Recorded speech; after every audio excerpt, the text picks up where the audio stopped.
Tejido hematopoyético o sanguíneo. Es un tipo de tejido conectivo muy especial en el cual sus células están suspendidas en un material líquido. Algo muy importante para el reconocimiento de estas estructuras es hacer un buen frotis sanguíneo. El frotis sanguíneo pues se utiliza para el reconocimiento microscópico de cada célula o cada componente globular que existe en la sangre. Todo lo que sea célula es sinónimo de globular en la sangre. Tenemos principalmente a la vista del microscopio, tras haber hecho un proceso de tinción, pues las siguientes estructuras. Tenemos lo que se conoce como eritrocito o glóbulo rojo, leucocito o glóbulo blanco, trombocito o plaqueta. Para el reconocimiento de estas estructuras es muy importante esto. Antes de ver a la sangre en un frotis sanguíneo al microscopio, debemos hacer la tinción respectiva. Tenemos principalmente la tinción de Wright, que es la que más se usa en nuestro laboratorio. Hacemos las prácticas con tinción de Wright. Es una tinción que tiene los componentes de eosina más azul de metileno. ¿Cuál es el fundamento de esta tinción? Pues que tiñe a los glóbulos rojos de naranja, rosado o rojo, mientras que los leucocitos o glóbulos blancos los tiñe el citoplasma en distintos tonos de violeta y el núcleo en distintos tonos de morado. Entonces, vamos a decir que existen distintos tipos de leucocitos, los cuales los dejo para un tema posterior en donde vamos a describirlo. No es la única tinción utilizada en histología, ya que podemos utilizar otra que es la de Giemsa. La de Giemsa tiene como componentes las mismas que la tinción de Wright, solo que se agregan al azul de metileno y a la eosina el azur B y el azur A, entre otros componentes azules. ¿Cuál es el fundamento? Que tiñe los glóbulos rojos, ya no como la anterior, que lo tenía de naranja, rosado o rojo. Esta la tiñe de una consistencia gris o escalas de violetas. Lo propio con las células o glóbulos blancos, que tiñe su citoplasma en distintas escalas de marrón y su núcleo en distintas escalas de morado. O al contrario, distintas escalas de violeta su citoplasma y distintas escalas de morado su núcleo. Las plaquetas se tiñen desde un violeta ligero, digámoslo así, hasta distintos otros tonos de violeta. Las plaquetas se aglomeran en cúmulos. Sin embargo, estos cúmulos no nos llaman la atención cuando son pequeños. Sí nos llaman la atención cuando estos llegan a ser grandes. Algo más que decir que el centro del eritrocito, tanto en ambas tinciones, tiende a no tomar color. Vamos a otra tinción, que es la de azul de metileno, en las que los glóbulos rojos se van a teñir de un color desde amarillo hasta verde. Vamos a notar acá que existe una apilación del glóbulo rojo, como si estuvieran varias monedas una sobre otra. Lo mismo vemos en una tinción de Wright, que se acumulan como en pilas de monedas, aquí las vemos, lo cual nos indica un fenómeno anormal en la sangre. ¿Cuál es este fenómeno anormal de la sangre? Es el fenómeno de pilas de monedas de Rouleaux. Este fenómeno se presenta cuando la sangre está cursando con un proceso de inflamación, un proceso inmunitario o neoplásico, en el caso de formaciones cancerígenas, ¿no? El eritrocito es la primera célula que vamos a describir. El eritrocito es muy complejo en sí. Vamos a nombrar algunas características que éste tiene. El eritrocito también se lo denomina hematíes, se los denomina, ¿no? O glóbulos rojos. El hematíe, eritrocito o glóbulo rojo es lo mismo, hacen referencia a la misma célula. ¿Qué características celulares tiene? Son las células más pequeñas de la sangre, pero también hay que recalcar que son las más numerosas que existen en la sangre. Tienen un diámetro de cualquier punto de un extremo al otro de un círculo es un diámetro.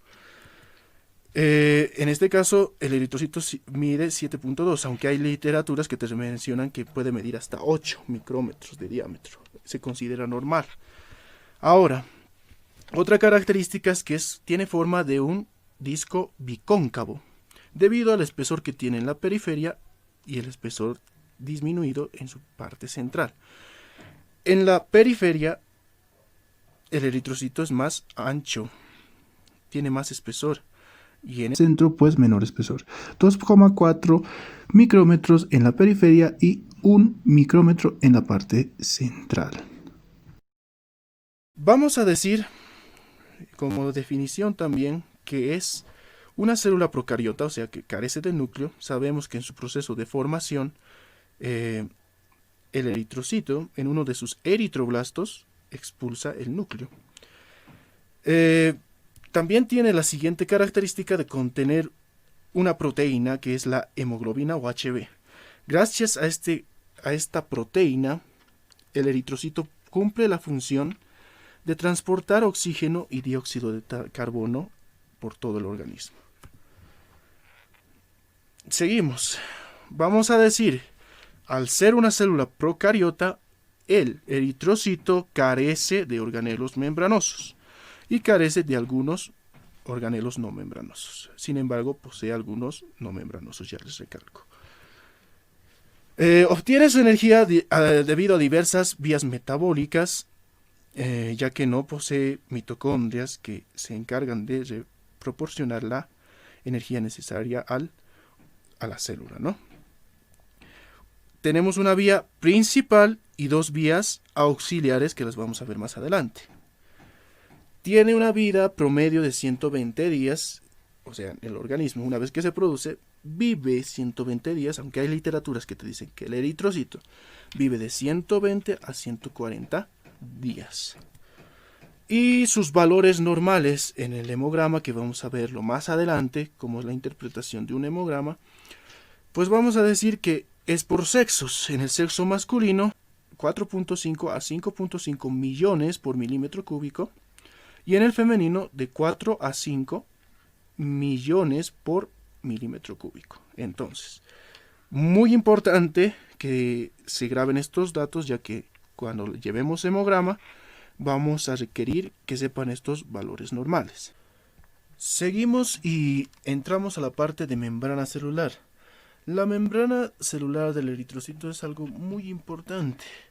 Vamos a decir que tiene un 40% de lípidos, un 50% de proteínas y un 10% de carbohidratos. Si hacemos un corte y lo vemos al microscopio electrónico, pues la capa, esa membrana que recubre todo el eritrocito, está compuesta primeramente por componentes lípidos.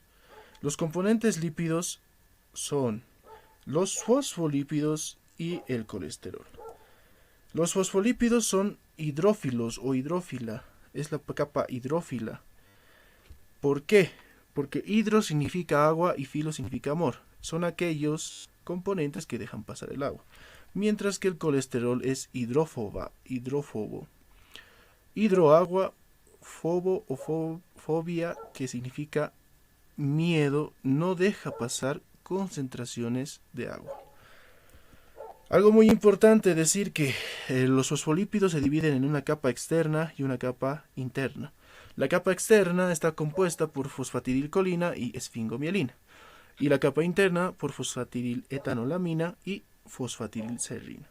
La fosfatidilserrina es aquella que cumple una función importante en la supervivencia del eritrocito, ya que si ésta se expresa hacia la capa externa, porque vemos que esta es interna, cuando se expresa a la capa externa indica que el eritrocito está viejo y no puede realizar funciones adecuadas. Por lo tanto, es eliminada y es precisamente la fosfatidilserina la que se expresa hacia el exterior cuando esto ocurre. Vamos a decir que existen proteínas de membrana, las cuales sirven principalmente para comunicar el exterior con el interior celular, y entre ellas las más importantes la espectrina, la actina, la 2.1 o aquinina, son las más importantes. Entonces, también tiene carbohidratos nuestra membrana celular, pero los carbohidratos están ligados bien sea a lípidos o a proteínas, por lo tanto forman glicoproteínas o glicolípidos. Simplemente vamos a encontrar carbohidratos de esa manera. Como les había dicho, la fosfatidilserina depende mucho si el eritrocito va a vivir o no, porque al llegar al vaso, que es un órgano, el eritrocito se va a encontrar con otra célula que se llama macrófago, el cual va a identificar la fosfatidilserina en un eritrocito viejo de 120 días y este va a empezar a fagocitarlo. Seguimos y entramos a metabolismo eritrocitario. Sabemos que la mitocondria es aquella que se encarga de aportar la energía necesaria para la supervivencia de la célula, realizando tres funciones principales: la fosforilación oxidativa, la cadena respiratoria y el ciclo de Krebs. Al eritrocito, al carecer de estos organelos, pues no hace ninguna de esas actividades. Por lo tanto, debe obtener su energía de otras vías metabólicas. La principal, que se denomina la vía de Epstein-Majerhof, y otras dos secundarias que se denominan la derivación de la hexosa monofosfato y la vía de Levering-Rappaport. ¿En qué consiste la vía de Epstein-Majerhof? Pues en lo siguiente. Esta vía utiliza el 90% de glucosa. Por tanto, aporta el 75% de energía y proporciona ATP anaerobio. Esto quiere decir que proporciona ATP sin respiración celular. La respiración celular la hace la mitocondria. ¿Qué enzima es la que regula esto? Pues es la glucosa oxidasa. ¿Qué es una enzima? Ustedes se preguntarán. Una enzima es aquella proteína, porque una enzima es una proteína, que sirve para degradar, desarmar alguna molécula, o también nos sirve para unir o armar una molécula. Eso es una enzima. Las vías secundarias son dos: la derivación de la hexosa monofosfato y la vía de Levering-Rappaport. Si ustedes se dan cuenta, la hexosa monofosfato complementa a la vía de Epstein-Majerhof. La hexosa monofosfato utiliza el 5 a 10% de glucosa y 25% de energía. Está al contrario y complementando a la vía de Epstein-Majerhof, que esta utilizaba el 90% de glucosa en el eritrocito, porque los dos son a nivel del eritrocito, y provoca o produce el 75% de energía del eritrocito. Aquí hay la formación de NADH, o también se le denomina NAD reducido, y la enzima reguladora de esta vía es la glucosa 6-fosfato deshidrogenasa. En cuanto a la otra vía, la Levering-Rappaport, vamos a decir que su finalidad es producir esta sustancia que se llama 2,3-DPG o 2,3-difosfoglicerato.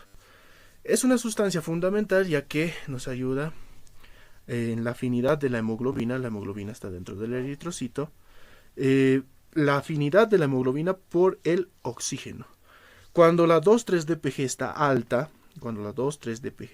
hay menor afinidad de la hemoglobina por el oxígeno. Y cuando está reducida, pues hay mayor afinidad de la hemoglobina por el oxígeno. También actúan en la deformidad de la membrana celular, ya que el eritrocito requiere pasar por vasos sanguíneos extremadamente de estrecho calibre, en el caso de los capilares sanguíneos, se une esta 2,3-DPG a proteínas que hemos visto más atrás en la membrana celular, como son la espectrina, la actina, para que ésta se vuelva moldeable y pueda pasar sin causar alteraciones en nuestra célula. Hasta aquí el tema de eritrocito.